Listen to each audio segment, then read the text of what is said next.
نحمده ونصلي ونسلم على سيدنا ونبينا وحبيبنا وشفيعنا ومولانا محمد صلى الله تعالى عليه وسلم رسوله النبي الأمين المكين الحنين الكريم الرؤوف الرحيم. أما بعد فأعوذ بالله من الشيطان الرجيم. بسم الله الرحمن الرحيم. قال الله تعالى في شأن حبيبه إن الله وملائكته يصلون على النبي يا أيها الذين آمنوا صلوا عليه وسلموا تسليما. اللهم صل وسلم على سيدنا محمد وعلى آل سيدنا محمد كما تحب وترضى بأن تصلي عليه. بسم الله الرحمن الرحيم. يا أيها الذين آمنوا كونوا قوامين لله شهداء بالقسط ولا يجرمنكم شنآن قوم على ألا تعدلوا اعدلوا هو أقرب للتقوى. صدق الله العظيم وبلغنا رسوله النبي الكريم ونحن على ذلك لمن الشاهدين والشاكرين والحمد لله رب العالمين. Most respected ulama, my respected elders, brothers and sisters in Islam, assalamu alaikum wa rahmatullahi ta'ala wa barakatuh. Last week we had commenced on the discourse of tyranny and tyrants, and why are we Muslims so tolerant of Muslim tyrants and Muslim tyranny. And just to recapitulate and to just give you an overview for those people who may not have been here last week, some of the crucial aspects that were discussed were the issues of tyrants and tyranny and the characteristics of tyrants and the tyrannical leadership. Essentially, you can bring it down to 7 points. Firstly, these tyrants and their reign of terror and their ascent to power is primarily illegitimate. Primarily, right? It comes through coercive force, through coups, through some bloody battle or whatever it is there, right? And there is no consultation, there is no process of election, there's no process of selection, right? There is no public interest brought into the matter there. These people impose their power, they impose their governance on people regardless of what the will of the people may be. That is the very essence of tyranny and tyrants, number one. The second thing is that invariably when they enter into a position of leadership, illegitimate as it may be, and they are in a position of authority, they then vest power and authority. These tyrants vest power and authority to, firstly, their closest family members, and thereafter their loyalists and their allies, regardless of whether these people are in a position to govern, whether they have any sufficient abilities, professional abilities or otherwise, to be able to take on a portfolio which will be for the benefit of their people. That's the second quality or characteristic. The third is that they plunder the resources of the land. They take the taxes of the people and whatever it is, and instead of utilizing it for the benefit of the upliftment of society and the community and the people and the country, they take this money and they utilize it and they hoard it for themselves, for their families and for their loyalists. So generally what would happen then, thereafter, most of the money will be circulating amongst the members of their families, amongst their own loyal people, and whatever other business transactions take place there, it all has to go into the pockets of their loyalists, right? Recent Muslim history in our own lifetimes bears testimony to this, as I mentioned last week, with Saddam Hussein, with Gaddafi, with the Saudi royal family, with the Bahraini royal family, the Qataris, you name the current tyrants who are still in power. Same modus operandi, right? One more characteristic of these tyrants and tyrannical regimes is that if they don't get sufficient support from their own allies, then they won't think twice of seeking assistance from the enemies of Islam. And just to maintain their power, just to maintain their authority, and just to ensure that they remain in a position of leadership, they will take the hands of the kuffar and the enemies of Islam to make them their allies in their war against their so-called enemies, regardless of whether those enemies are Muslim or not. Okay? And in exchange for the military force and the assistance of the enemies of Islam or kufr regimes, in exchange, these tyrants and tyrannical governments then hand out all the riches of the land for these countries and for their corporations and their corporatocracies to plunder and benefit from. So the bureaucracies of these enemies of Islam and the corporatocracies of these enemies of Islam, they then have easy access, right, official access to all the resources of the land of Muslims. Iraq is a glaring example currently. Afghanistan, glaring example currently. Saudi Arabia, glaring example. The biggest beneficiaries of all the oil wealth of these countries lies not in the Arab states and in the people of those Arab states, but it is now vested in countries in the Western world, like in the Americas and in the Europes. Okay?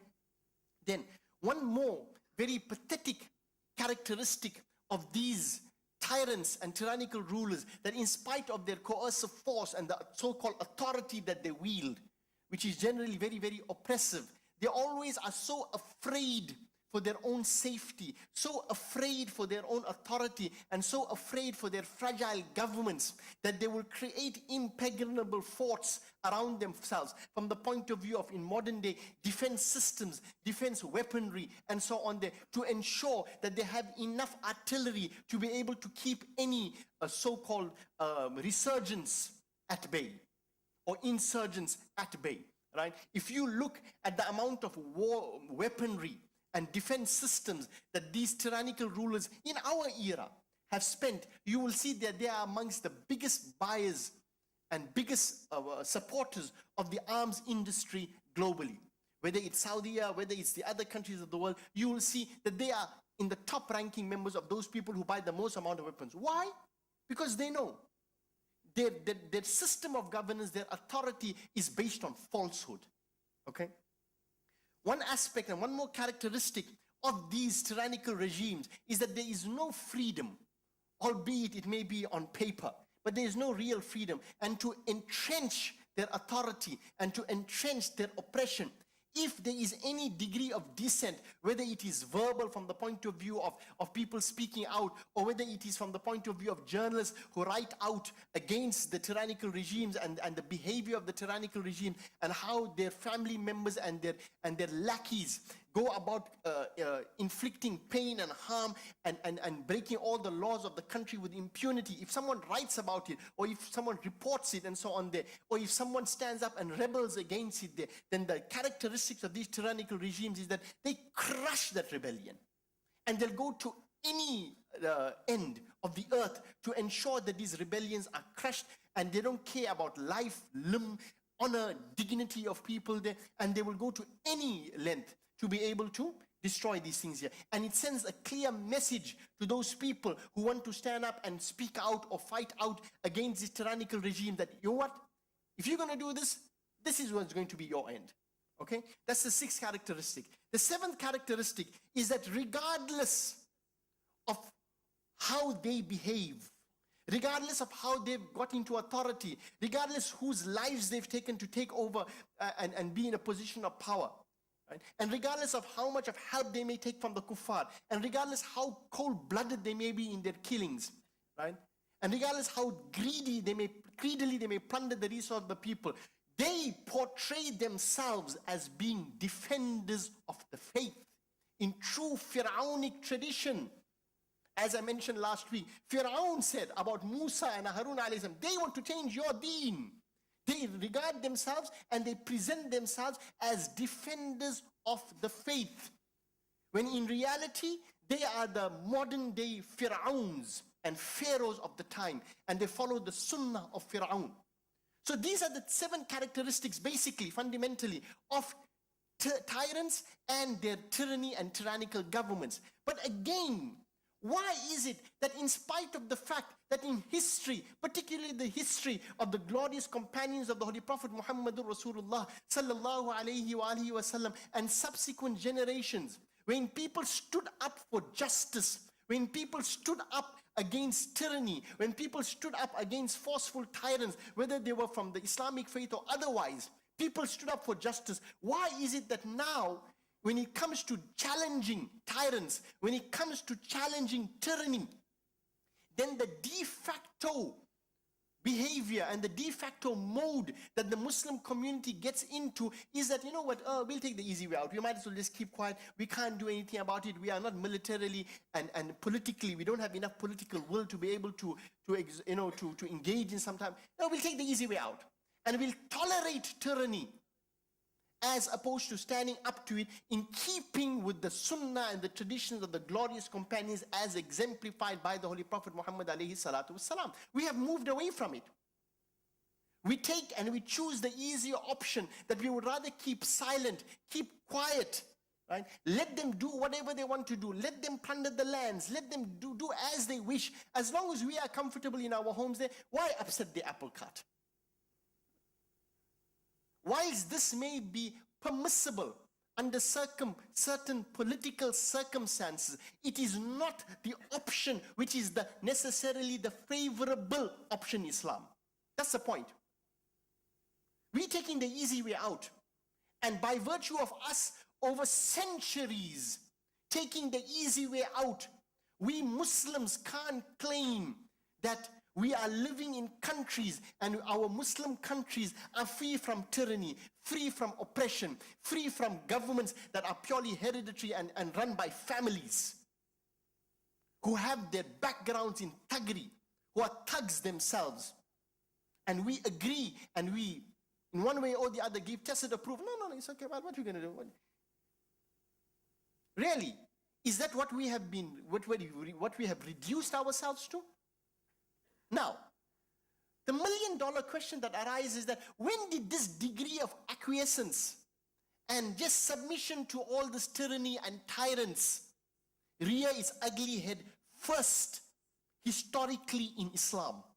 When did the reign of terror, when did the reign of tyranny, when did the reign of tyrants commence in Islamic history? This is very critical to our understanding of our now almost, acquiescent attitude regarding tyrants and tyranny and whatever it is there. And it has developed over a period of hundreds of years, wherein now we've developed a discourse, wherein now we give tacit approval to all of these tyrants there, and we'll justify it more often than not with scripture and the statements of scholars and whatever it is there to give justification to say no. Rather, we prefer this route as opposed to taking the higher road and holding the higher moral moral high ground as such. When did tyranny begin in Islam? When did tyranny commence? Let's go historically first. Let's go to the hadith of Sahih al-Bukhari first. Sayyidina Abu Hurairah radiallahu ta'ala anhu, who is known as being the foremost narrator of ahadith. He's the largest narrator of ahadith. He narrates in Sahih al-Bukhari, and the gist of which is this. He said, I learned two types of knowledge from the Holy Prophet Muhammad alayhi salatu wasalam. And I was given information on two levels from the Holy Prophet alayhi salatu wasalam. One, which I present to you. And the other, if I were to narrate it to you, if I were to articulate it to you, then he pointed towards his neck. He said, this would be severed. Imam Ibn Hajar al-Asqalani, in his sharh, in his commentary of Sahih al-Bukhari, which is known as Fathul Bari, he gives a commentary on the statement of Abu Hurairah radiallahu ta'ala anhu, and he states that amongst the things that Abu Hurairah radiallahu ta'ala anhu was referring to in this one here was some of the predictions which the Holy Prophet Muhammadur Rasulullah sallallahu alayhi wa alihi wasallam made. And amongst those predictions which Abu Hurairah radiallahu ta'ala anhu did not openly speak about and not make a big fuss about, but he did towards the end of his life, was the fact that Yazid bin Muawiyah would become the leader of the Muslim empire. And Imam Hajar Asqalani in his Fathul Bari, check it up, right? Then stated that the condition of Abu Hurairah radiallahu ta'ala anhu was such that when he came to the year 59 Hijri, and there was 1 year left, there's a 1 year gap for Yazid bin Muawiyah to ascend the so-called illegitimately, the so-called Darul Khilafah and the position of Khalifa of the Muslim empire. Abu Hurairah radiallahu ta'ala anhu then would go out in the marketplaces loudly shouting and making people aware. Allahumma inni a'udhu bika min ra'si sittin wa min imarati as-sibyan. He says, Ya Allah, I seek refuge in you from the year 60 Hijri and from the rulership of young thugs and young boys. 60-year Hijri. 59-year Hijri did that. Allah responded to his dua, and Allah subhanahu wa ta'ala took away the life of Abu Huraira radiallahu ta'ala anhu before the year 60 Hijri could take place, and Yazid instituted himself as the Khalif, illegitimate Khalif of the Muslims in the year 60 Hijri in Rajab. The father and the founder of tyranny in Islam, and the father of all Muslim tyrants till the day of Qiyamah, is one man, and that man is Yazid bin Muawiyah. It was no coincidence that Abu Huraira radiallahu ta'ala anhu used to make dua and used to make an i'lan and an announcement in the streets of Medina, in the marketplaces of Medina, Allahumma inni a'udhu bika min ra'si sittin, from the year 60 Hijri, because he knew what he was talking about. He knew that the reign of Yazid would be the very birth of tyranny, and he would be the founder and the father of all tyrants in the Muslim empires till the day of Qiyamah.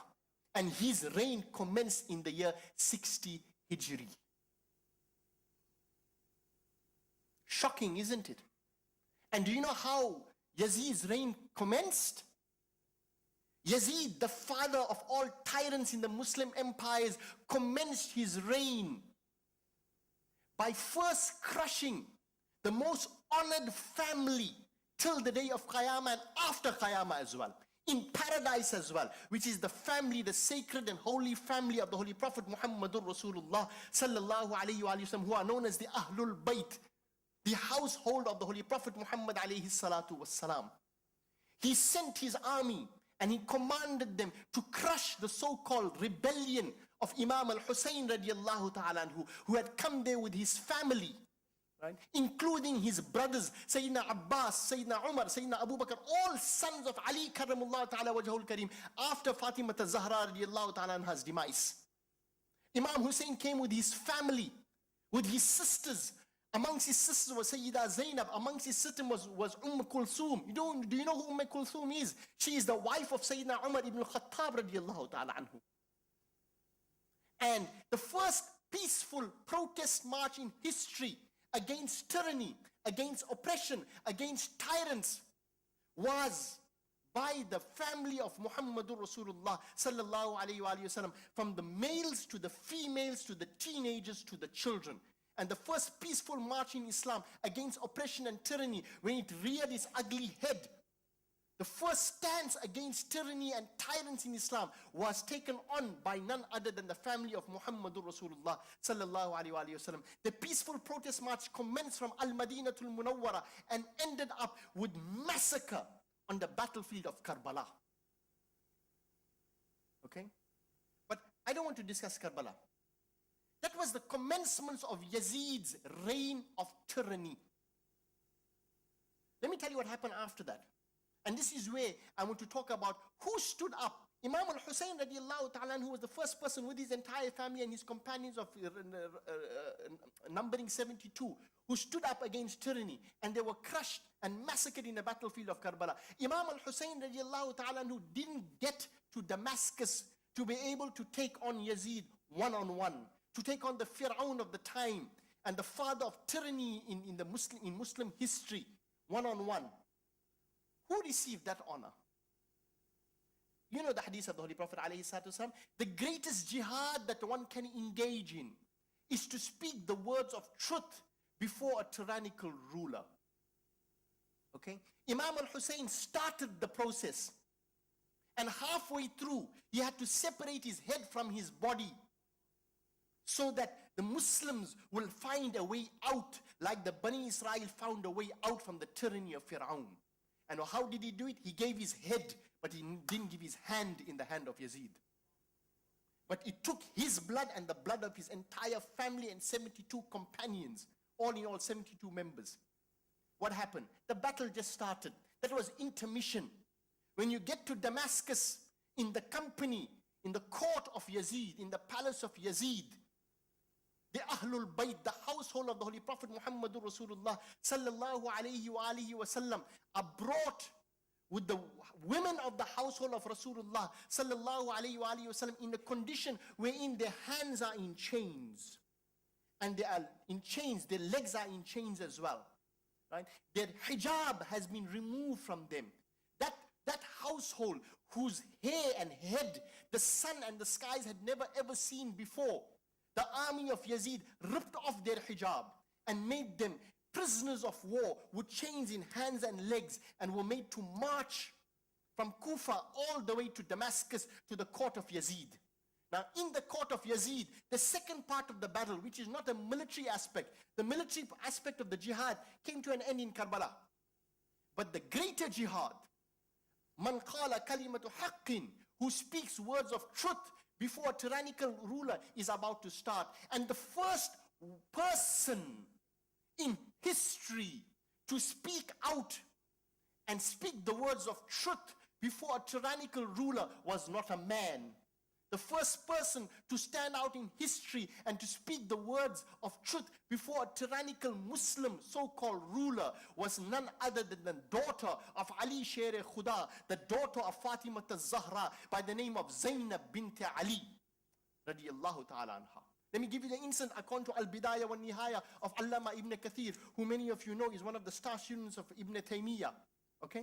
Allama Ibn Kathir records this, and as does Imam Ibn Jarir Tabari in his Tarikh. Imam Ibn Kathir states that Fatima Sughra, the youngest sister of Sayyida Zainab, the daughter of Ali Karamullah Ta'ala Wajahul Kareem, she was relatively young in comparison to her sister, and she was very beautiful. They were brought without hijab, which never happened before, and they were presented in the cause of Yazid in chains. When they are presented before Yazid, there was a Shami, a man, a Damascene man from Syria, with a ruddy complexion, right, who was standing by Yazid, and he happened to notice the beauty of Fatima Sughra, the daughter of Ali Karamullah Ta'ala Wajhul Kareem. And he looked at Yazid, and he said, "Oh Amirul Mu'mineen, give me to her as a gift." Meaning, give her to me as a gift. Gift her to me. I want her. He wants to marry her, whatever it is. Or she's a prisoner of war. So it's, turn her into a slave to if you wanted to. Okay? So Fatima Sughra says, I became afraid and I hid behind my elder sister, Sayyida Zainab radiallahu ta'ala anha, and I clutched onto her garment. And my sister realized that I needed help. And when this man made this claim, my sister Sayyida Zainab, she's a lioness. She's the daughter of Ali. She comes forward and she tells him, by Allah, this is not permissible for you. And neither is it permissible for that man. You know who she's talking to? She's talking to Yazid. She doesn't even refer to him. It's neither permissible for you, nor is it permissible for him. Yazid, when he heard this defiance in the voice of Sayyida Zainab and the fact that she openly challenged Yazid by just referring to him, and it's not even permissible for him. Sayyida Zainab now takes on the quotation, and she says that Yazid got into a state of anger, and he said, by God I swear, this is permissible for me, and I can do it if I wish to do so. Sayyida Zainab turned around and she looked at him. She said, by Allah, this is not permissible for you at all. The only time this action will be permissible for you is that if you leave this religion of Islam, meaning you'll become a kafir if you engage in that. You leave the fold of Islam and you subscribe to another deen other than Islam. When Yazid heard this, Yazid got into a state of, he got into a fit. And he said, these are his words. He said, you are challenging me with words like this? Right? Why? He's an oppressor. He's a tyrant. He's the archetype. Okay? He says, then he said there, you know what he made? The question, remember I told you. He said, these oppressors and tyrants present themselves as being defenders of the faith. When she said, you can't do this unless you remove yourself from the fold of Islam, Yazid told her, you challenge me with this. And you know what statement he made after that? He said, your father and your brother are out of the fold of Islam. Your father, who's her father? Ali Karramullahu Ta'ala Wajhahul Kareem, Who is her brother? Imam al-Hussein radiallahu ta'ala anhu. Who are these people? Yazid is giving a fatwa from his side about Ali. Yazid is giving a fatwa about al-Hussein. He knows more, na'uzu billah, than the Rasul of Allah, whom Rasul of Allah said, Hassan al-Hussein, Sayyida Shababi Ahli al-Jannah. What is this? He doesn't stop there. When he made the statement there, Hazrat Sayyida Zainab didn't lurk away and come back. She pounced even more because she's the daughter of Asadullah al-Ghalib.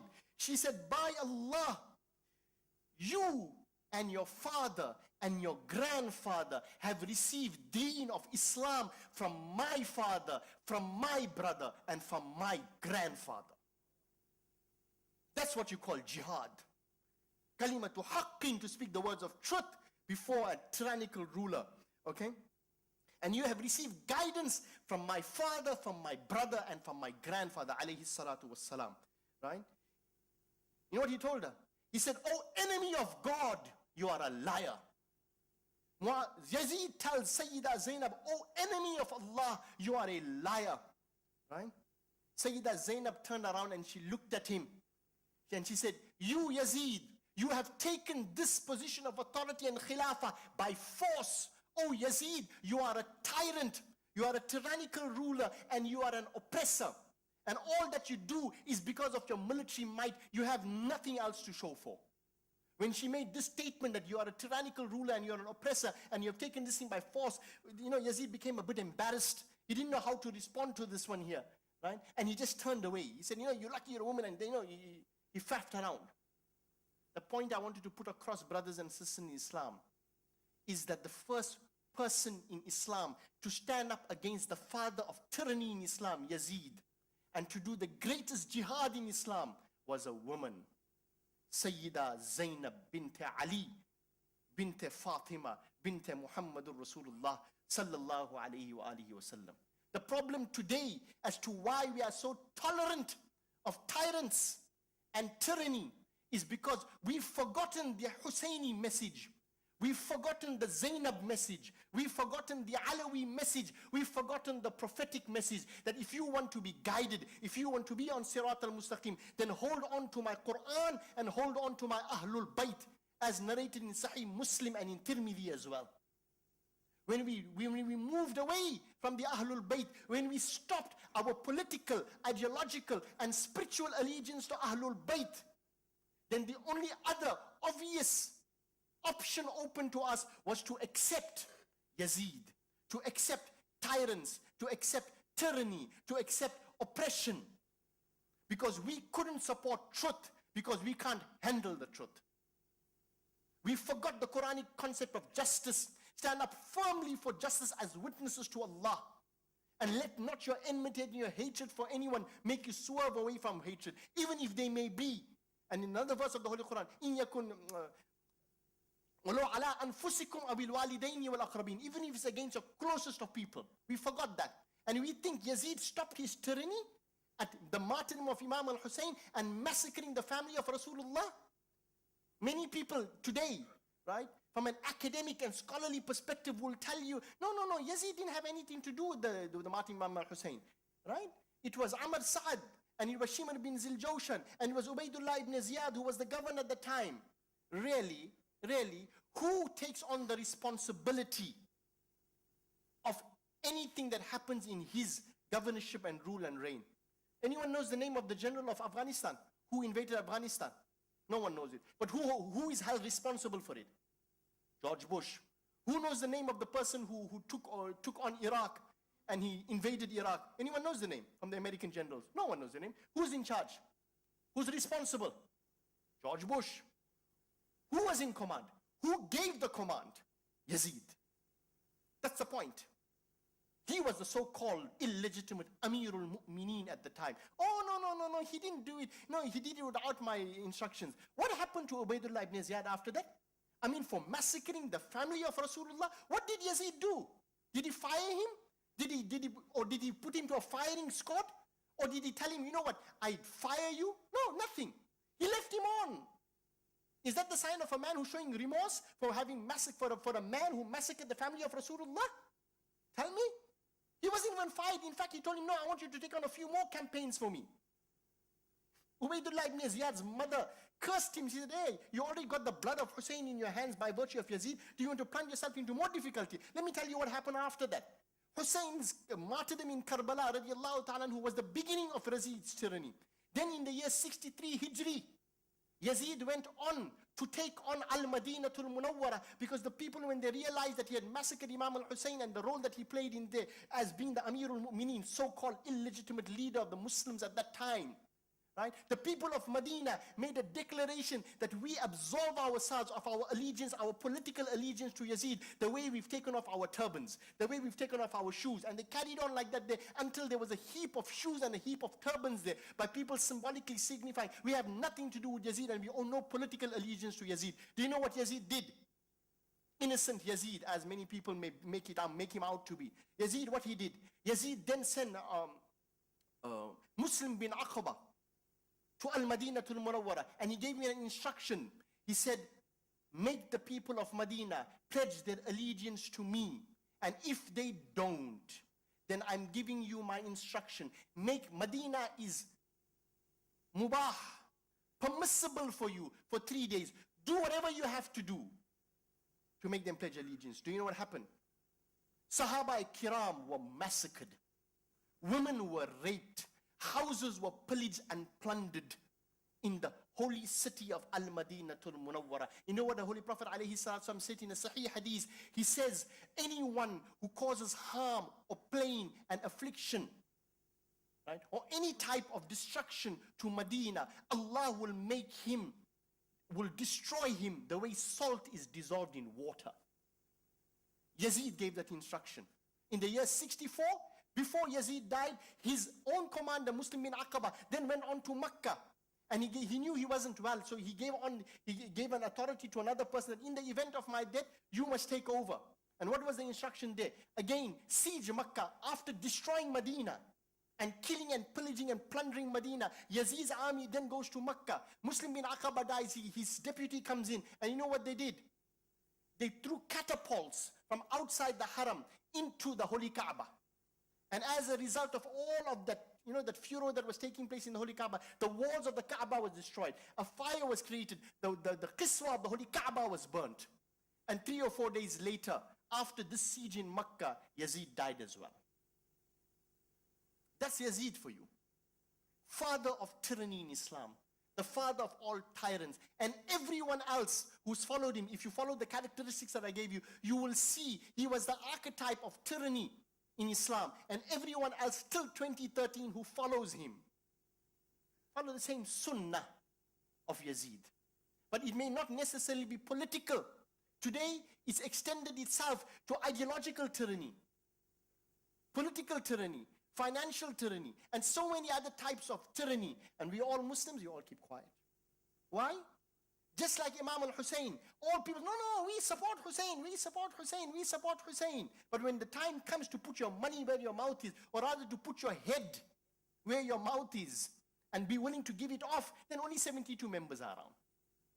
And today, in this ideological tyranny that we live in, anyone who dares speak the truth, he's part of the minority, he's politically incorrect, everyone else is politically correct.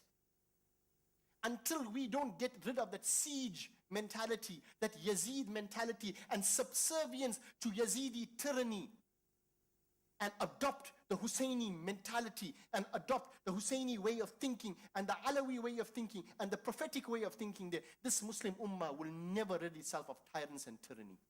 Will continuously accept them, submit to them, and live the lives that we do. Because you know why? We don't follow the example of Imam al-Hussein. He prefers to stand on his both feet and die in that condition than being on his knees and living in a state of oppression. We live on our knees. We don't have the guts to stand on our own 2 feet. That is the message of Hussein. He gave his head in a state of sajda. And you know what the people called him?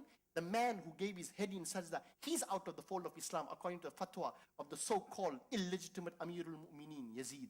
Allah grant us tawfiq and hidayah to wake up to this intellectual and academic fraud that people dish out to people, and we readily accept it without creating a balanced view on the history of Islam and creating the distinction between truth and falsehood. Allah gives us tawfiq and hidayah, inshallah ta'ala, wa ma alayna al-balagh.